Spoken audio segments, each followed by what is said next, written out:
왜 나를 깊은 어둠 속에 홀로 두시는지, 어두운 밤은 왜 그리 길었는지, 나를 고독하게, 나를 낮아지게, 세상 어디도 기댈 곳이 없게 하셨네.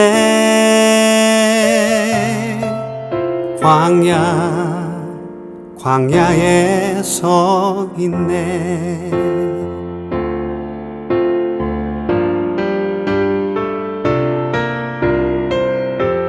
주님만 내 도움이 되시고, 주님만 내 빛이 되시는, 주님만 내 친구 되시는 광야. 주님 손 놓고는 단 하루도 살 수 없는 곳,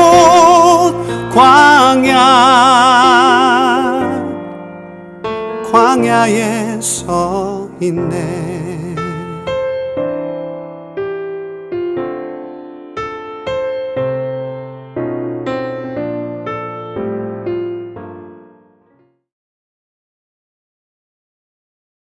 오늘의 말씀은 마가복음 1장 1절에서 8절입니다. 하나님의 아들 예수 그리스도의 복음의 시작이라. 선지자 이사야의 글에 보라. 내가 내 사자를 내 앞에 보내노니 그가 내 길을 준비하리라. 광야에 외치는 자의 소리가 있어 이르되 너희는 주의 길을 준비하라. 그의 오실 길을 곧게 하라 기록된 것과 같이 세례 요한이 광야에 이르러 죄 사함을 받게 하는 회개의 세례를 전파하니 온 유대 지방과 예루살렘 사람이 다 나아가 자기 죄를 자복하고 요단강에서 그에게 세례를 받더라. 요한은 낙타털 옷을 입고 허리에 가죽띠를 띠고 맥두기와 석청을 먹더라. 그가 전파하여 이르되 나보다 능력 많으신 이가 내 뒤에 오시나니 나는 굽혀 그의 신발끈을 풀기도 감당하지 못하겠노라. 나는 너희에게 물로 세례를 베풀었거니와 그는 너희에게 성령으로 세례를 베푸시리라. 저희가 사순절 특별 새벽 기도에 광야를 주제로 묵상해 오고 있습니다. 여러분 중에 어떤 분은 질문을 합니다. 꼭 광야를 거쳐야 하나님을 만납니까? 하나님의 음성을 듣기 위해서 저희가 광야로 나가야 합니까? 광야를 거치지 않으면 안 된가요? 여러분 생각은 어떠신가요? 그렇게 말할 때 이 광야는 매우 메마르고 부족하고 삭막하고 힘겹고 거칠고 위로가 없는 삶을 이야기하지요. 모든 것이 없는 곳, 부재의 장소, 마실 물도 어떤 것도 구할 수 없는 곳, 그 광야니 내 인생에 그런 광야 안 가면 좋겠습니다. 안 가고 하나님 만나면 더 좋겠습니다. 이게 어쩌면 저희들의 인지상정인지도 모르겠습니다. 고통 없이, 고난 없이, 광야 없이 하나님의 음성을 듣고 하나님의 뜻을 따르고 싶지요. 그런데 스스로 광야로 걸어 들어간 사람이 있습니다. 스스로 광야를 선택한 사람이 있는데 바로 세례 요한입니다. 세례 요한은 요즘 말로 치면 금수저 가문에서 태어났습니다. 제사장 명문가에서 태어났습니다. 아버지도 제사장 가문이었고 어머니도 대제사장 아론 가문의 어머니였죠. 그 당시 풍습 그대로 하면 세례 요한은 제사장의 삶을 살 수 있었던 사람입니다. 그 당시 제사장은 안정됐고 사람들로부터 인정받았고 그 사회에서 힘께나 쓰는 자리였지요. 그런데 성경은 세례 요한이 빈들에서 자랐다 이렇게 이야기를 합니다. 왜 그가 빈들에서 자랐는지 성경은 설명하고 있지 않지만 성경을 연구한 이들은 이 세례 요한이 아마 그 당시에 있었던 에세네파라고 하는 그룹의 일원이었을 것으로 이야기합니다. 에세네파는 예수님 당시에 있었던 한 종파였는데요. 예수님 당시는 이미 로마 제국의 통치하에 이스라엘이 있었고 특별히 대제사장을 로마가 임명을 했습니다. 이 대제사장의 가장 중요한 일은 하나님과 이스라엘 백성들을 화목하게 하고 그들을 화해시키는 중재자의 역할을 대제사장이 하는데, 로마가 통치하면서 이 대제사장을 로마가 자기들의 입맛에 맞는 이들을 임명합니다. 마치 매관 매직하듯 더 많은 돈을 준 사람을 대제사장으로 임명하고 그 자리를 거래하기도 했죠. 예수님 당시의 대제사장 가야바가 그렇습니다. 그러니 그들에게 이 예루살렘 성전은 하나님과 인간의 관계를 화해시키는 장소가 아니라 성전에서 그들의 재물과 그들의 권력을 탐하는 성전 상인으로 전락해 버렸습니다. 예루살렘 성전에서 하나님을 만나지 못했습니다. 이때 이 에세네 운동을 했던 이들은 광야로 나가면서 성전 제사를 거부했던 사람들입니다.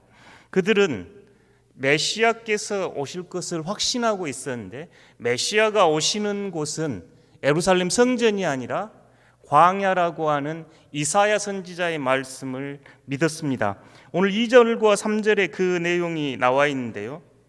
선지자 이사야 그래, 보라 내가 내 사자를 내 앞에 보내노니, 이 말은 이제 말라기에서 인용을 하고, 그가 내 길을 준비하리라. 3절은 이사야 40장 3절에 나와 있는 말씀입니다. 함께 읽어보겠습니다.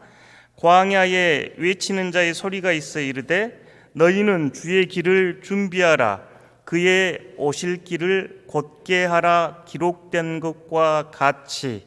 아멘. 세례 요한이 이 에세네 그룹이 왜 광야로 나갔는지 지금 2절과 3절은 설명하고 있습니다. 그들은 메시아를 기다리고 있었고, 메시아가 오시는 길은 광야였기에 광야에서 메시아를 맞을 준비를 하고 그가 오시는 길을 평탄케 하기 위하여 광야로 나가 있었던 사람들입니다. 요한이 광야에서 주의 길을 예비하라, 주의 길을 곧게 하라 외치는 하나님의 사자가 된 것도 이 예언의 성취로 보입니다. 요한은 제사장 가문에 태어나서 부귀와 영광, 명예를 추구하는 삶을 살 수 있었음에도 그는 광야의 삶을 살았습니다. 광야에서 기도했고 광야에서 하나님의 음성을 들었습니다. 그리고 요한에게 하나님의 음성이 임했습니다. 저희가 히브리어로 광야를 미드바르 이렇게 이야기하는데요, 이 말은 하나님의 말씀을 의미합니다. 저희가 하나님께 예배드리는 지성소 할 때도 다바르 이런데 이 말도 광야와 어원이 같습니다.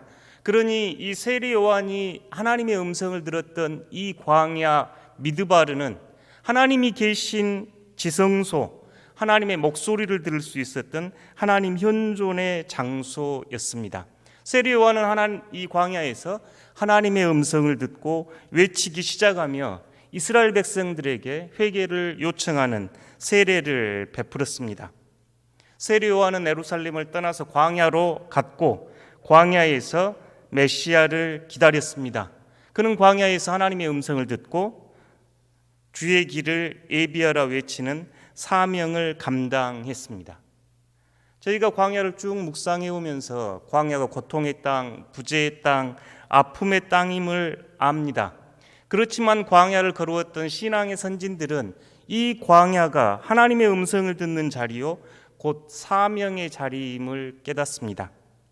광야를 묵상해 오면서 깨닫게 된 것은 광야는 비록 부재와 결핍, 아픔과 고통의 장소이지만 동시에 광야는 하나님이 계시고 하나님의 말씀이 계시고 하나님의 말씀을 들은 이들을 변화시키는 곳이 광야임을 깨닫게 됩니다. 광야는 사명의 땅입니다. 이진희 목사님의 글을 읽다 보니 가슴에 남는 한 구절이, 바알은 소원을 묻지만 하나님은 사명을 묻는다 하는 구절이 마음에 남았습니다. 바알은 우리가 어떻게 재물이나 자리나 권력을 이룰 것인가 우리의 소원을 묻지만 하나님은 우리에게 사명을 묻습니다. 그 사명을 묻는 곳이 오늘 세례 요한에게는 광야입니다. 사랑하는 성도 여러분, 광야에서 지치고 힘든 시간 보내고 계신가요?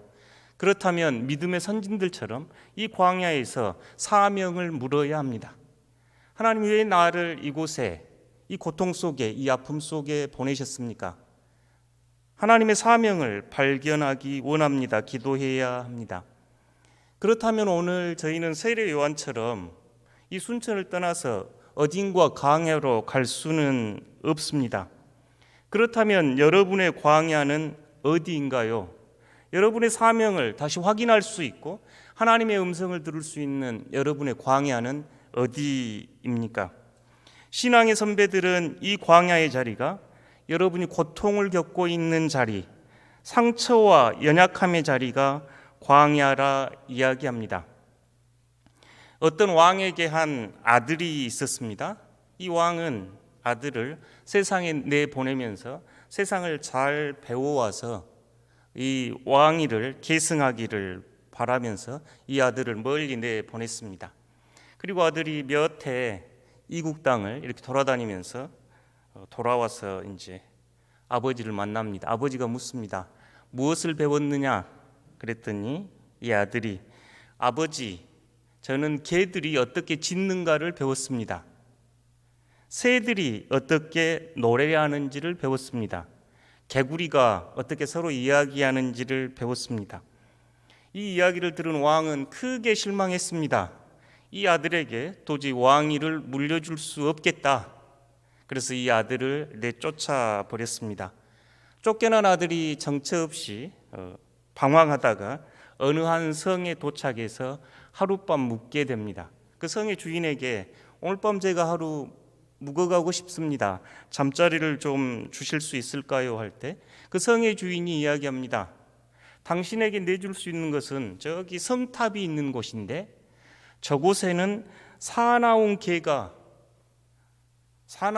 있어서 많은 사람을 물어뜯기도 하고 가기도 무서운 곳입니다. 당신이 오늘 쉴 수 있는 곳은 저기뿐인데 어떻게 하시겠습니까? 그 아들은 개하고 대화하는 법을 알고 있었기에 조그만 먹을 것을 청해서 챙겨가지고 그 성탑 위로 올라갑니다. 그리고 그 아들은 그 부르짖는 개에게 다정하게 말하기 시작합니다. 그 사나운 개는 그 성 안에 아주 중요한 보물이 있고 그 개들의 역할은 그 보물을 지키는 것이기에 사납게 부르짖고 있다고 이야기합니다. 이 친절하고 대화하는 이 아들에게 개들은 그 보물이 있는 곳을 안내하고 보물을 찾게 도와줍니다. 이 이야기는 유럽에서 아이들에게 내 내면에 있는 아름다운 보물을 찾는 방식을 가르칠 때 소개하는 이야기 중에 하나입니다. 여러분 안에는 아주 아름다운 보물이 있습니다. 그런데 그 보물을 만나러 가는 길에 사납게 지저대는 개들이 있습니다. 개들과 대화한다는 것은 나의 고통, 나의 두려움, 나의 상처, 나의 실패, 나의 내면 안에서 지저대면서 나의 힘과 에너지를 빼앗아가는 존재들과 만남을 의지합니다. 저희가 좌절하고 절망하고 고통 속에서 두려워하며 불안해할 때도 많은 힘과 에너지가 필요합니다. 여러분 하루에 여러분의 많은 에너지를 어디에 사용하고 계신가요? 우리 삶의 안전과 생존, 우리 삶의 힘과 통제, 다른 이들로부터 존중과 애정을 받기 위해 대부분의 에너지를 사용한가요? 그곳의 에너지를 더 많이 사용할수록 우리는 더 지치고 더 힘을 잃습니다. 사실 이 에너지를 요구하는 자리에 광야에 예수님께 대한 사탄의 시험이 있었지요.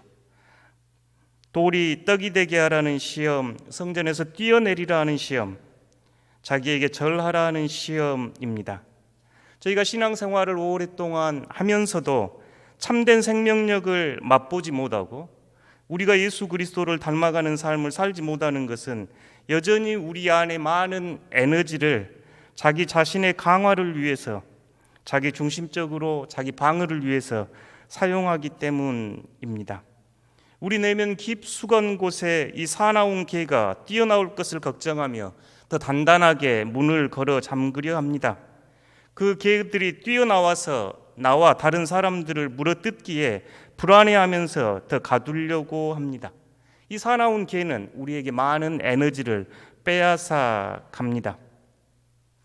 그런데 우리는 마치 우리 내면 안에서 많은 에너지를 소모하게 하는 두려움과 염려, 불안과 근심, 다른 사람의 인정과 칭찬에 매달리면서 그곳에 에너지를 쓰면서 그 성 안에 진실로 참 생명이 되는 하나님의 생명의 보물로 다가가지 못합니다.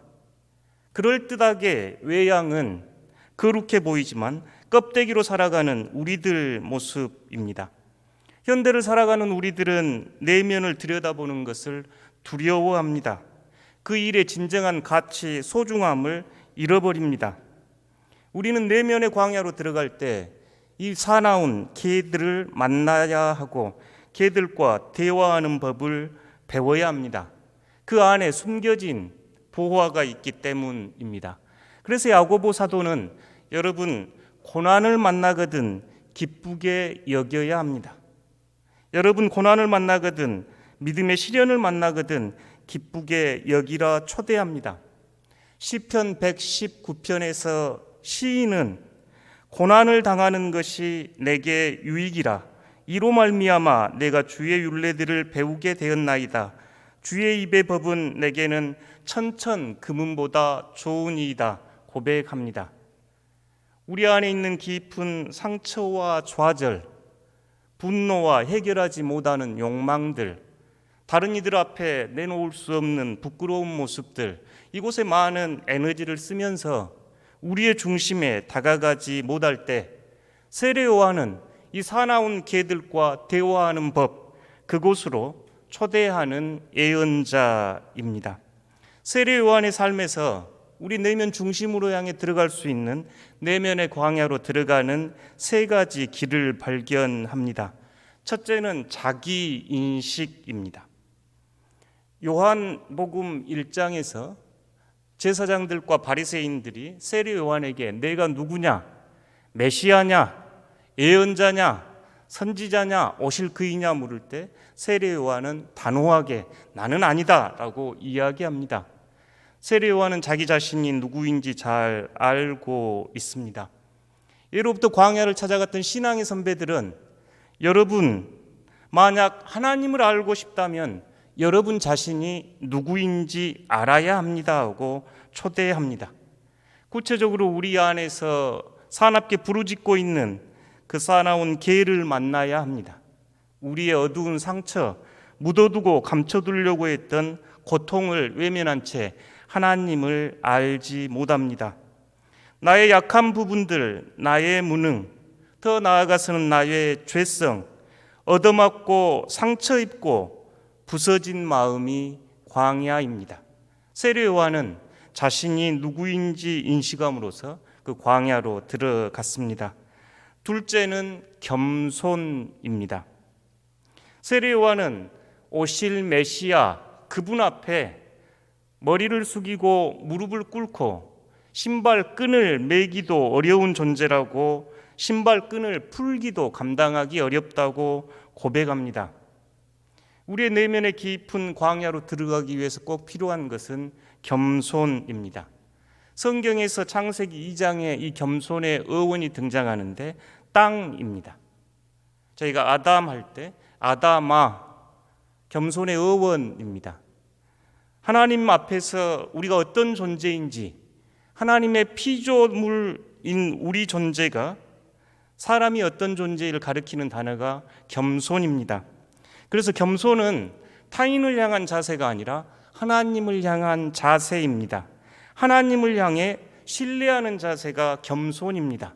하나님께서는 그 땅의 먼지로 우리를 만드셨기에 하나님을 의지하고 하나님을 신뢰하는 자세가 겸손입니다. 우리 내면 깊숙한 곳 상처의 자리로 들어가기 위해서는 하나님을 신뢰하는 이 겸손이 필요합니다. 스위스 심리학자 칼 융은 말합니다.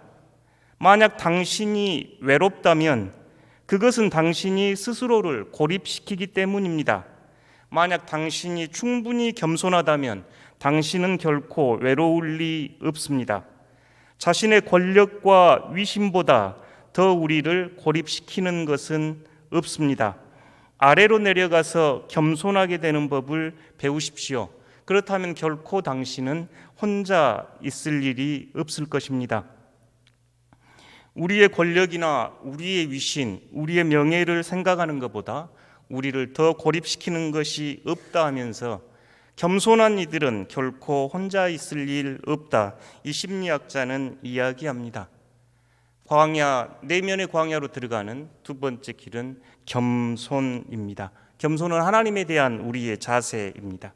셋째는 광야의 언어인 침묵입니다. 영성사에는 스스로 광야를 찾아 들어간 이들이 많이 있습니다. 그들의 가장 중요한 가치는 아무것도 그리스도보다, 예수님보다 더 소중히 여기지 않기 위해 광야를 선택했습니다. 광야의 언어는 침묵의 언어입니다. 우리가 하나님의 음성을 듣지 못하는 것은 침묵하지 못하기 때문입니다. 침묵의 광야에 서 있지 않기에 하나님의 세미한 음성, 침묵의 음성을 듣지 못합니다. 세례 요한처럼 여러분의 광야를 뚜벅뚜벅 걸어가기 원하신가요? 그렇다면 자기인식과 겸손과 침묵을 배워야 합니다. 광야는 사명의 땅입니다. 세례 요한을 생각하면 늘 가장 가슴에 뛰는 이야기는 그가 예수님을 가리키는 손가락이 되어준 것입니다. 그는 제자들에게 보라 하나님의 어린 양 세상째 지고 가는 하면서 예수님을 가르쳤고, 그는 광야에서 주님의 오심을 외쳤던 선지자입니다. 여러분의 사명은 무엇인가요? 광야에서 하나님의 음성을 듣고 그의 삶을 펼쳐나간 세례 요한을 만납니다. 세례 요한은 여러분을 광야로 초대합니다. 여러분의 상처와 고통, 아픔과 좌절, 산업계 지저대는 개처럼 요란한 내면, 그곳 한 중심에 생명의 보물 그리스도가 오심을 맞이하라 외칩니다.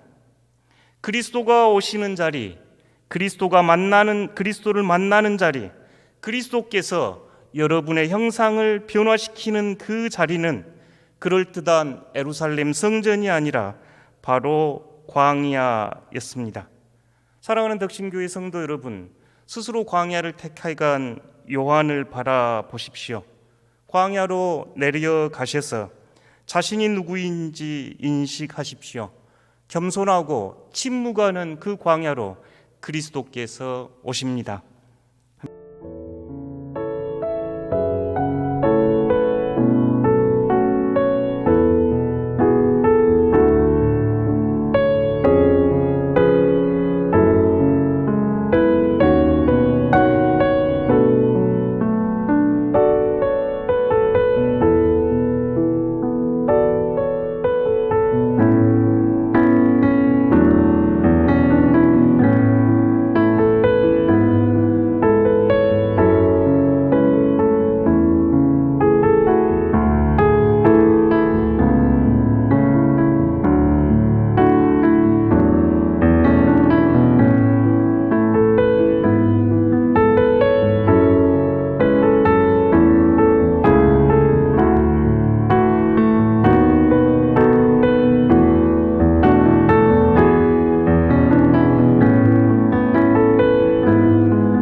하늘에 계신 우리 아버지, 아버지의 이름을 거룩하게 하시며 아버지의 나라가 오게 하시며 아버지의 뜻이 하늘에서와 같이 땅에서도 이루어지게 하소서. 오늘 우리에게 일용할 양식을 주시고 우리가 우리에게 잘못한 사람을 용서하여 준 것 같이 우리 죄를 용서하여 주시고 우리를 시험에 빠지지 않게 하시고 악에서 구하소서. 나라와 권능과 영광이 영원히 아버지의 것입니다. 아멘.